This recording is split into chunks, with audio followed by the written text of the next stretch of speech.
88 run की बहुत ही महत्वपूर्ण बढ़त मिल गई है पाकिस्तान को।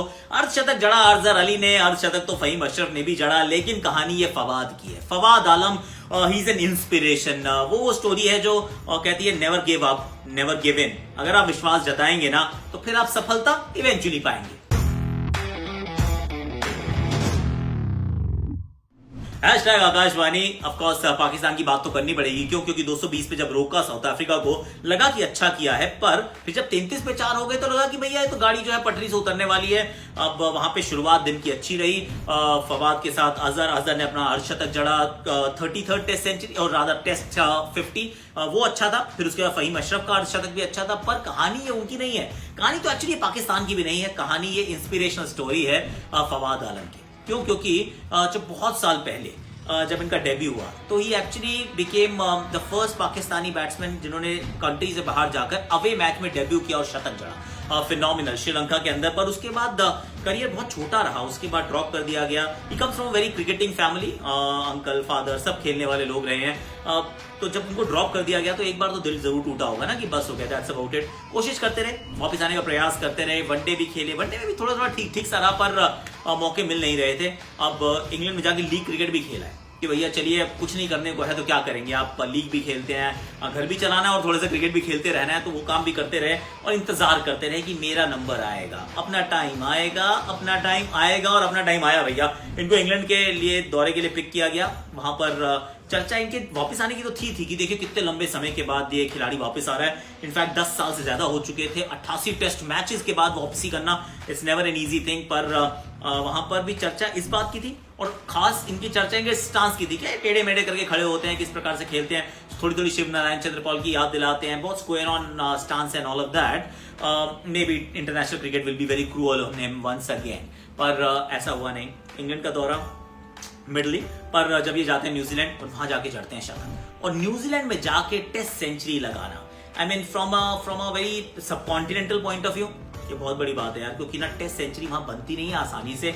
बड़े बड़े दिग्गज गए और बड़े बड़े दिग्गज फेल होकर आए हैं। और ये वाली जो टेस्ट सीरीज थी, ये दोनों टेस्ट मैचेस 3-3 दिन में निपट गए थे ऑलमोस्ट। दोनों मैचेस पाकिस्तान बिल्कुल वन साइडेड हारा। New Zealand been very very good. कभी काइल जेमिसन आ जाते हैं, कभी सऊदी आ जाते हैं, कभी वैगनर आ जाते हैं, दे हैव गॉट, कभी बोल्ट आ जाते हैं, एक plethora of fast bowlers, they been very good. और वहां पे फवाद ने सेंचुरी जड़ी। और ये जो सेंचुरी का जो समय था ना, the gap between the 2 centuries, I mean unbelievable. और उसके बाद ही डिडंट स्टॉप देयर। अब यहाँ आते हैं, यहाँ पर भी चिप्स आर डाउन। आपको लग रहा है कि आपकी टीम थोड़ी प्रिकेरियस सिचुएशन में है, यहाँ से क्या बच के निकल पाएगी? कहीं ऐसा तो नहीं कि यहाँ से पाकिस्तान हार जाएगी? क्योंकि अगर आप लीड ही थमा देंगे और चौथी बैटिंग आपको करनी है तो फिर गुरुजी आपका काम ज्यादा होने वाला है नहीं। पर यहाँ पर भी वो शतक जड़ते हैं और 94 से सेंचुरी का रास्ता वो छक्के के साथ पूरा किया उन्होंने। It was like a delight to watch. तो फवाद आलम ने हमें क्या सिखाया? तो फवाद आलम ने हमें यह सिखाया कि आप मेहनत करते रहिए, never give up, never give in. कई बार आपको you will win, sometimes you lose, लेकिन आपको चलते रहना है। और अगर आप चलते रहेंगे ना तो फिर कहीं ना कहीं आप जरूर पहुंचेंगे। और अगर आपने ड्रीम करना नहीं छोड़ा, आपने ख्वाब देखना नहीं छोड़ा, तो फिर वो ख्वाब सच्चा हो सकता है। Because everybody else must have thought कि नहीं यार अब इसमें क्या विश्वास करना है, ये तो फवाद कभी नहीं खेलेगा। पर फवाद ने ऐसा नहीं सोचा, and that's what matters in the end. So well done Fawad. This actually hashtag Akashvani is dedicated to you and for a lot of players like you, जो उम्मीदें कई बार छोड़ देते हैं। वो तो हमने बहुत कहानियां देखी कि उम्मीदें छोड़ दी, हम सब ने छोड़ी, मैंने भी छोड़ी एक समय पे कि शायद मैं वापसी कभी नहीं कर पाऊंगा इंडियन टीम के लिए। लेकिन कई कहानियां अलग होती हैं, उसमें खिलाड़ी कभी अपनी वो उम्मीद ही नहीं छोड़ रहा, वो लगा हुआ है, मेहनत करे जा रहा है। एक वो कहते हैं घोड़े के ब्लिंकर्स लगाकर कि मुझे तो ना अपनी कंट्री के लिए दोबारा खेलना है। So well done Fawad, the more power to you and people like you. But then that's about it. मुझे लग रहा है पाकिस्तान खेल में अब काफी आगे निकल गया है। 100-125 रन की लीड हो जाए और फिर आप साउथ अफ्रीका को दोबारा पकड़ लें, जो पकड़ सकते हैं आप इस पिच पे with the spinners that you have, खासतौर से यासिर को मैं एक्सपेक्ट कर रहा हूँ सेकंड इनिंग्स में बहुत अच्छा करेंगे। और साउथ अफ्रीका से थोड़ी बेटर शॉट सिलेक्शन की मैं उम्मीद करता हूँ। बट लेट्स सी कि ये टेस्ट मैच किस तरफ रुक लेता है, किस तरफ मुड़ता है। अभी के लिए इतना ही है भैया। अब जरा आपके सवालों के जवाब देने का समय। तो हैशटैग आपकी वाणी। Over to Akash Chopra.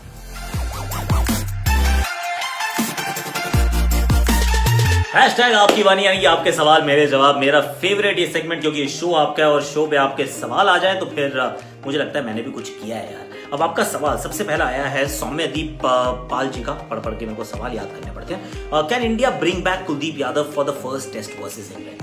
मेरे हिसाब से तो खेलेंगे यार। आई मीन अगर जाडेजा नहीं है और इंडिया के अंदर आप 2 स्पिनर तो आप 100% खिलाओगे। इस समय मुझे लगता है आप 3 खिला सकते हो, क्योंकि जो प्लेइंग 11 है उसके अंदर आप वही 5 बल्लेबाज खिलाइए। 5 में गिल, रोहित, पुजारा, कोहली, रहाणे, आपके 5 हो गए। छठे नंबर पे आप ऋषभ पंत को रखिए। नंबर 7 पे आप वाशिंगटन सुंदर को रखिए। 8 पे आप रविचंद्रन अश्विन को रखिए। तो 8 तक आपकी बल्लेबाजी हो गई। और फिर आप 3 प्रॉपर बॉलर खिलाए, जिसमें से 1 कुलदीप यादव होने चाहिए और 2 फास्ट बॉलर होने चाहिए, क्योंकि अब चेन्नई की बात करें, क्योंकि चेन्नई जो है वो मान लिया फरवरी है तो थोड़ा सा शायद कम गर्म होगा, पर चेन्नई है गुरुजी, यहाँ से 3 तरीके के मौसम होते हैं, हॉट और हॉटेस्ट। तो फिर वहीं कहीं बीच में ही होगा, हॉट और हॉटेस्ट के बीच में। तो कुलदीप यादव मेरे विचार में खेलना चाहिए। इस पहला टेस्ट मैच, दूसरा टेस्ट मैच सेम ग्राउंड पर है, may be almost same pitch नहीं भी होगी तो स्क्वायर तो सेम होगा, यहाँ मदद होती है स्पिनर्स को। तो Kuldeep Yadav in my opinion should be playing, that's what I feel. Sangam Chaudhary ji का सवाल है, keeping the world test championship final in mind, what should the Indian players focus on. अच्छा करना है यार, जीतना है सिर्फ, क्योंकि अब तो इस टीम ने ये भी बता दिया कि ये ड्रॉ के लिए तो खेलते नहीं है। अब इनका फंडा ये भी नहीं रहता कि चलो यहाँ इतने पॉइंट्स देख लें, उतना वो कर लें, चलो आगे जाना है। थोड़ा शॉर्ट साइटेड नहीं है प्लेयर्स, ये बहुत फार साइटेड प्लेयर्स हैं और सिर्फ एक चीज सोचते हैं कि जीतना है यार, जीतना है। I mean, डिफेंसिव नहीं, इनकी बॉडी में they don't have a defensive bone. So if you got that kind of attitude, तो play the best that you can यार एंड विन, क्योंकि जब इंडिया जीतता है ना तो हम सब जीतते हैं इंडियन टीम के साथ। सो आई एम तो expecting India to play with lot of aggression, the same attitude, पर just to keep in mind कि ये सामने वाली टीम इतनी हल्की नहीं है। मुझे पता नहीं, फीलिंग आ रही है अच्छी सीरीज होगी मालूम। अगर उनके बॉलर्स जो डॉम बेस और जैक लीच हैं, अगर ये अच्छी बॉलिंग कर देंगे ना, अगर ये भारतीय बल्लेबाजों को रोक पाएंगे, जो पूरा इनका बॉलिंग यूनिट रहेगा, Jofra, Stuart Broad, Anderson, Leach and Bess, अगर ये रोक पाएंगे भारतीय बल्लेबाजों को, बड़ी मजेदार सीरीज होने वाली है। ये फिर बराबरी का मुकाबला हो जाएगा। ऑब्वियसली इंडिया का पलड़ा भारी है, पर you know what I mean. Harvinder Singh का जी सवाल है कि India play Pant as specialist batsman and play Saha as a keeper, I say no. Of course खिला सकते हैं, खिलाना चाहो तो कौन रोक सकता है भैया, आप बिल्कुल खिलाइए साहा को as a keeper and Pant as a batsman. पर क्या आप वो करना चाहेंगे, क्या आप 4 गेंदबाजों के साथ उतरना चाहेंगे? Personally that won't be my choice. मैं कहूंगा कि 5 आप गेंदबाज पूरे खिलाइए, पंत को करने दो कीपिंग यार, क्योंकि कीपिंग नहीं करेगा तो इंप्रूव नहीं करेगा। आप सब हम यही बात करते हैं, अच्छी कीपिंग नहीं कर रहा, अच्छी नहीं कर रहा, पर अगर कीपिंग करेगा नहीं तो इंप्रूव कहाँ करेगा। सो मुझे लगता है कि आप let him be, is not that bad a keeper. I am reiterating the same thing again.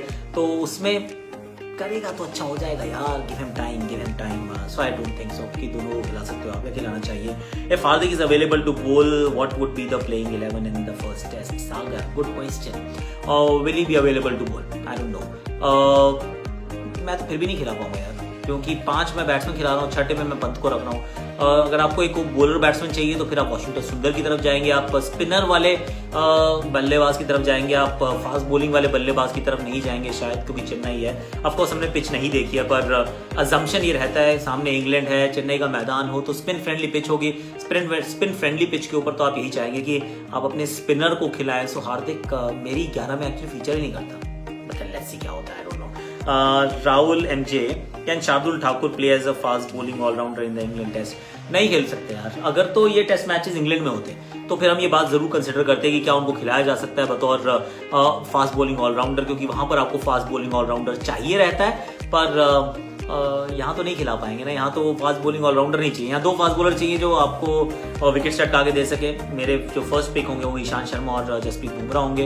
अगर दोनों फिट हैं, दोनों अवेलेबल हैं उस मैच के लिए, obviously they are picked, so we are assuming that they will be fit and available for the first test match. So that's it then यार, उन दोनों को खिलाइए, साथ में 3 स्पिनर्स खिलाइए। और अगर बहुत पिच में लग रहा है कि बहुत टर्न है या एक तो 4 दिन का मैच है, तो फिर एक एक्स्ट्रा बैट्समैन खिला लो। फिर आप चाहे कंसिडर कर सकते हो कि हम यहाँ पे केएल राहुल को खिलाएं, हार्दिक पांड्या को खिलाएं।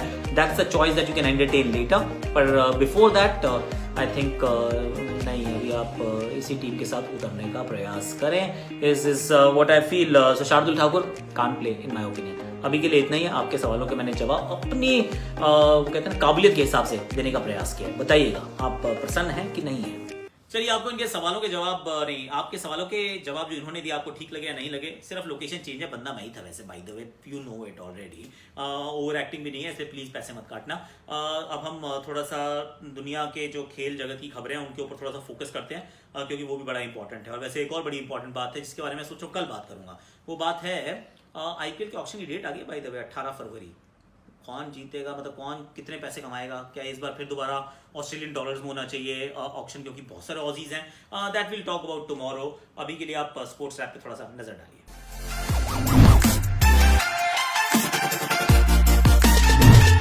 अमेरिकन फुटबॉल के सबसे बड़े इवेंट सुपर बोल 55 में भाग लेंगे कैंसस सिटी चीफ्स और टैम्पा बे बुकानियर्स, जिनके ओनर्स मैनचेस्टर यूनाइटेड को भी ओन करते हैं। लेजेंडरी क्वार्टरबैक टॉम ब्रेडी, जो अब 43 साल के हैं, अपना 10 सुपर बोल खेलेंगे। उनके 21 साल के करियर में उन्होंने 6 टाइटल्स जीते हैं और 4 बार सुपर बोल MVP बने हैं। सुपर बोल 55 खेला जाएगा उनके टीम बुकानियर्स के होम ग्राउंड पे, Raymond James stadium, Tampa, Florida में। यह पहली बार है NFL हिस्ट्री में कि कोई टीम सुपर बोल अपने ही स्टेडियम में खेली हो। ये मेगा इवेंट होगा 7 फरवरी को और हम आपको उसकी अपडेट भी लाएंगे।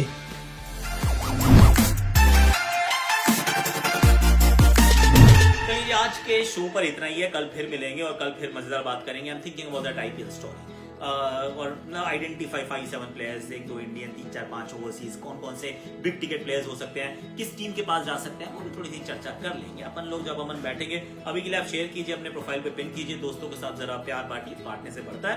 कमेंट सेक्शन को प्लीज भर दीजिएगा और be like Fawad, be like Fawad, #be like Fawad. Don't stop dreaming, don't stop believing, never give up, never give in. चलिए ज्यादा ज्यादा आपके शॉट्स मेरी आकाशवाणी कर मिलेंगे। प्रैक्टिस करने का ये भी एक नायाब तरीका है।